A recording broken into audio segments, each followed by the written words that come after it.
On July 15th, Crusaders entered Jerusalem, battled them, and ruined their community, and they piled up the dead bodies.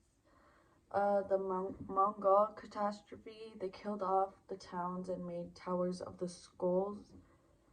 In February 25th, 1258, the Mongols took Baghdad, killing 10,000 inhabitants. They transformed Islam, making Muslim for everyone and not just Arabs.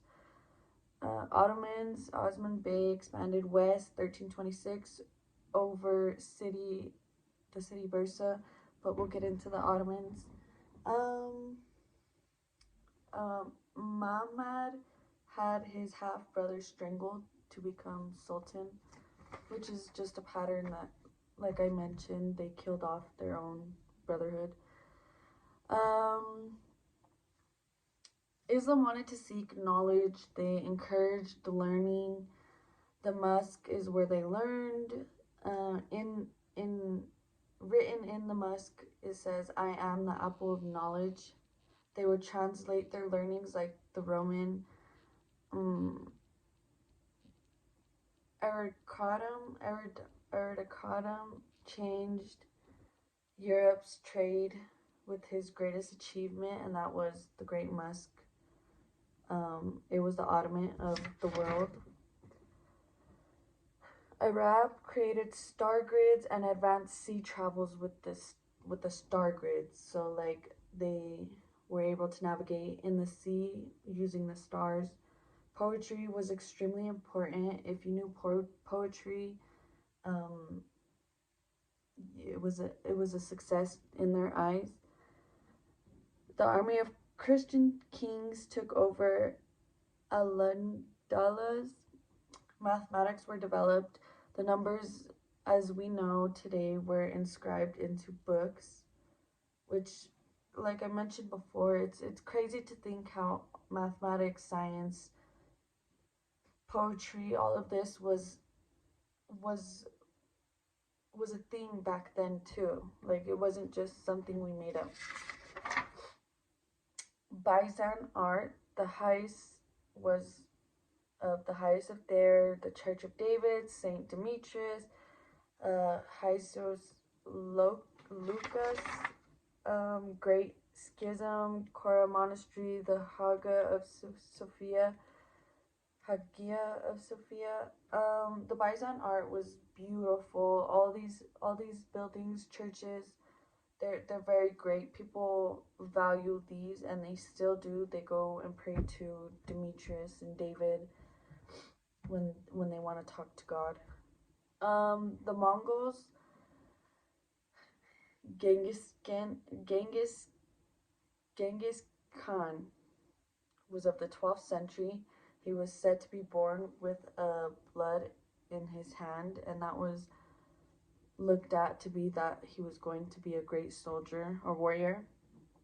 As a kid, he was fearless, defiant, he was certain of himself. He killed his half brother over a fish at 13 years old. He caught a fish, his brother took it, and he killed him. And they didn't look at it as like put him in jail. No, they were like, oh, he's a great warrior. Genghis rescued his wife from the Merkits when the Merkits came and invaded his camp. Genghis and Jamuka was his childhood friend, but as they grew older and were very close, Genghis's wife and mother got jealous of Jamuka that Genghis was spending so much time with him, so their bond kind of drifted apart. Genghis's army was well disciplined. So was Jamuka's, but you can't have two clans together or whatever. But Genghis never wanted to kill his friend. It's just his friend didn't want to align with Genghis. He would have rather been killed than to be in Genghis's army.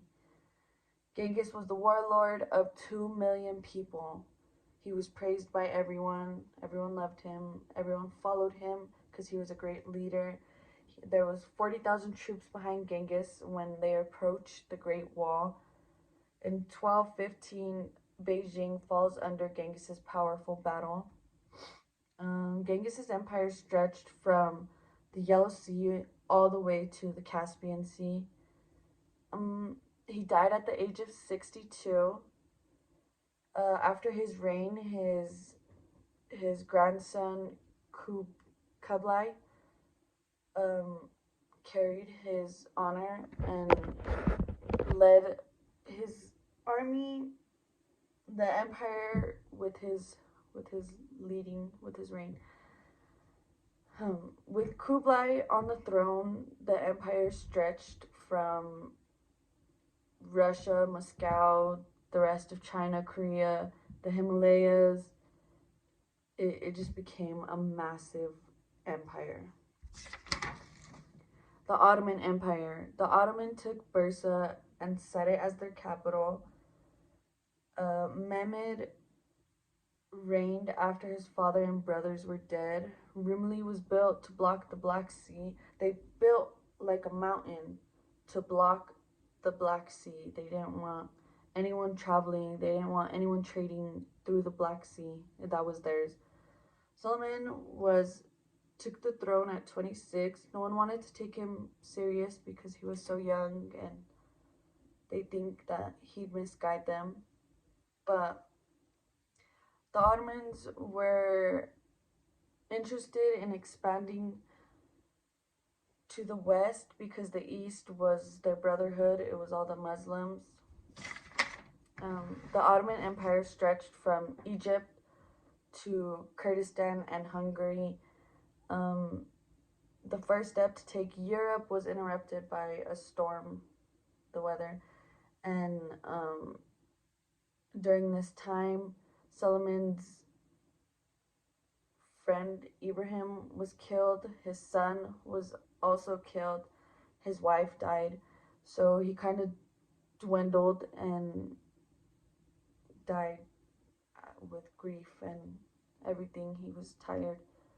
But I think what I learned most during this whole semester of history is that trading was very important. Commutes, like trading routes, were very important. Learning in all these empires were top tier. If you weren't educated, then you weren't respected.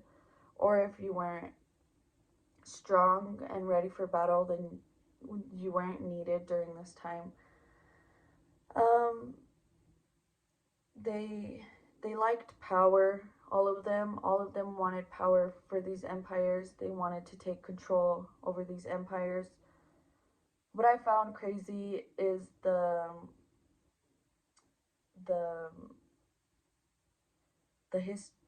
how do I say it? Like how natural it was to kill a brother, a cousin, any other male just to be on the throne and to lead. I found the slavery, the sacrifices disgusting.